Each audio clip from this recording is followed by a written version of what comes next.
సొంత ఇల్లు కట్టుకోవాలనేది పేద మధ్యతరగతి కుటుంబాలకు ఒక చెరగని కల. మరి ఆ కలని మేమే తీరుస్తామంటూ స్వయంగా రాష్ట్ర ప్రభుత్వం ఒక ప్రతిష్టాత్మకమైనటువంటి పథకాలను తీసుకొచ్చింది. అందులో మేజర్గా ఇందిరమ్మ ఇల్లు. సో అయితే ఇందిరమ్మ ఇళ్ళ ఎంపిక విధానం ఎలా ఉంటుంది, దీనికి కావాల్సినటువంటి కండిషన్స్ ఏంటి అండ్ దీనికి ఉండాల్సినటువంటి అర్హతలు ఏంటో తెలుసుకుందాం.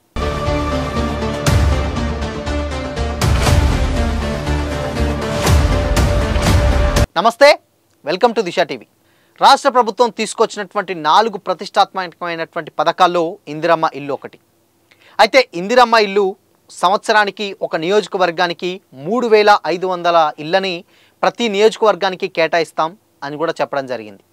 అయితే 4 సంవత్సరాలకు గాను ఇప్పుడు 1 ఇయర్ కంప్లీట్ అయింది కాబట్టి మిగతా 4 సంవత్సరాలకు వచ్చే దఫా నుంచి వెళ్ళి 3500 ప్రతి ఒక్క నియోజకవర్గానికి కేటాయిస్తామన్నారు. అయితే దీంట్లో భాగంగానే ఎంపిక విధానం కూడా రాష్ట్ర ప్రభుత్వం దీని మీద కసరత్తు చేస్తుంది. అయితే దాంట్లో భాగంగానే ఒక యాప్ని తీసుకొచ్చింది, ఇందిరమ్మ ఇళ్ళ యాప్ని తీసుకొచ్చి దానికి సంబంధించినటువంటి డీటెయిల్స్ని ఆ యాప్లో ఫిల్ చేయాలని కూడా చెప్పడం జరిగింది.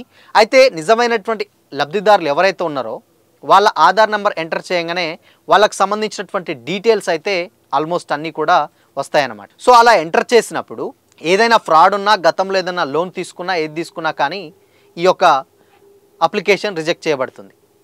అయితే ఈ రిజెక్ట్ చేయడం తర్వాత అంటే ఇప్పుడు మన నిజమైన అర్హులు ఎవరు, అయితే దీనికి కొన్ని అంశాలను కూడా ప్రభుత్వం రీసెంట్గా అయితే కొన్ని అంశాలను అయితే జోడించడం జరిగింది. అసలు మరి వాటికి ఉన్నటువంటి ముఖ్యమైనటువంటి నిబంధనలు ఏంటో ఇప్పుడు తెలుసుకుందాం. ఇందిరమ్మ యాప్ సర్వే సమయంలో సొంత జాగా చూపించినటువంటి ప్రాంతంలోనే లబ్ధిదారుడు స్వయంగా ముగ్గు పోసుకోవాల్సి ఉంటుంది. ముందుగా చెప్పినటువంటి జాగాలోనే కాకుండా మరో చోట ఇల్లు కట్టుకుంటానంటే ఆ ఇంటిని అధికారులు డెఫినెట్గా రద్దు చేస్తారు. ఇక ముగ్గు పోసిన తర్వాత గ్రామ కార్యదర్శికి సమాచారం ఇవ్వాల్సి ఉంటుంది. కార్యదర్శి క్షేత్రస్థాయికి వచ్చి అంటే ఆ ఫోటోలు కానీ తన ఆన్లైన్లో యాప్లో ఏదైతే ఉందో దాంట్లో అప్లోడ్ చేస్తారన్నమాట. దాని తర్వాత నిర్మాణ ప్రదేశాన్ని ఏదైతే ఉందో జియో ట్యాగింగ్ చేస్తారు ఉన్నటువంటి అధికారులు. అయితే ముగ్గు పోసే సమయంలో ప్రభుత్వం నుంచి ఆర్థిక సహాయం ఉండదు. పునాది పూర్తయిన తర్వాతనే తొలి విడతలో 1 లక్ష రూపాయలు లబ్ధిదారుడికి బ్యాంకు అకౌంట్లో వేస్తారనమాట. ఇక కనీసం ఉన్నటువంటి ప్లేస్ అయితే 400 స్క్వేర్ ఫీట్ స్థలంలో ఇంటిని నిర్మించుకోవాల్సి ఉంటుందన్నమాట. అంటే 400 స్క్వేర్ ఫీట్ యార్డ్లో ఆ ఇంటిని నిర్మించుకోవాలి. అయితే ప్రతి ఇంటికి కూడా దాదాపు ఒక 8 ట్రాక్టర్ల ఇసుకను అందించాలని ప్రభుత్వం నిర్ణయించిందనమాట. అందుకు సంబంధించినటువంటి కూపన్లు ఇస్తారు.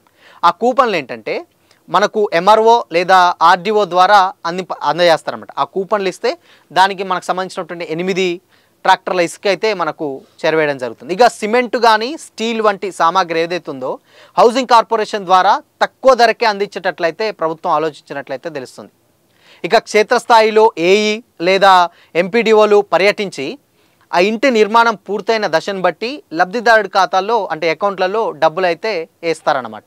అయితే ఇప్పుడు ఇల్లు కట్టుకున్న తర్వాత ఇల్లు ఎంతవరకు రెడీ అయింది, లేకపోతే ఎంతవరకు వీళ్ళకు బిల్ పాస్ చేయాలి అనేది ఒక అంశంతో వాళ్ళు తిరిగి స్వయంగా ఇల్లు దగ్గరకు వచ్చి ఈవెన్ కిటికీ లెవెల్కి వచ్చిందా, స్లాబ్ పడ్డదా, లేదంటే కంప్లీట్ అయిందా, గృహప్రవేశం తర్వాత కూడా ఇంకో 1 లక్ష రూపాయలు వస్తాయి కాబట్టి దాని తర్వాత ఉన్నదా అని చెప్పేసి కంప్లీట్గా వాళ్ళు దాన్ని డేటా మానిటరింగ్ చేస్తారన్నమాట. చేసిన తర్వాత ఏ దశలో ఇల్లుంటే ఆ దశ వరకే బిల్లులు వచ్చే విధంగా అయితే ఆడ ఏర్పాటు అయితే చేయడం జరిగింది. సో మొత్తంగా కొత్త నిబంధనలు అయితే రావడం జరిగింది ఇందిరమ్మ ఇళ్ళకి సంబంధించినటువంటివి.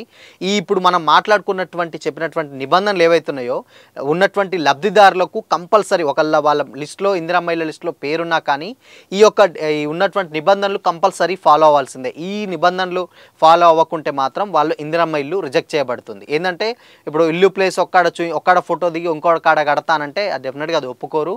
అండ్ దాని తర్వాత కూడా మళ్ళొకసారి ఏదైతే ఇల్లు నిర్మాణం చేపట్టేందో డైరెక్ట్ స్లాబ్ వేసుకునేటువంటి బిల్లుని తీసుకుంటా అంటే కాదు, ఇల్లు ఏదైతే ఏ ఆర్డర్లో అయితే నువ్వు కట్టావో అదే ఆర్డర్లో బిల్లు కూడా నీకు రావడం జరుగుతుంది.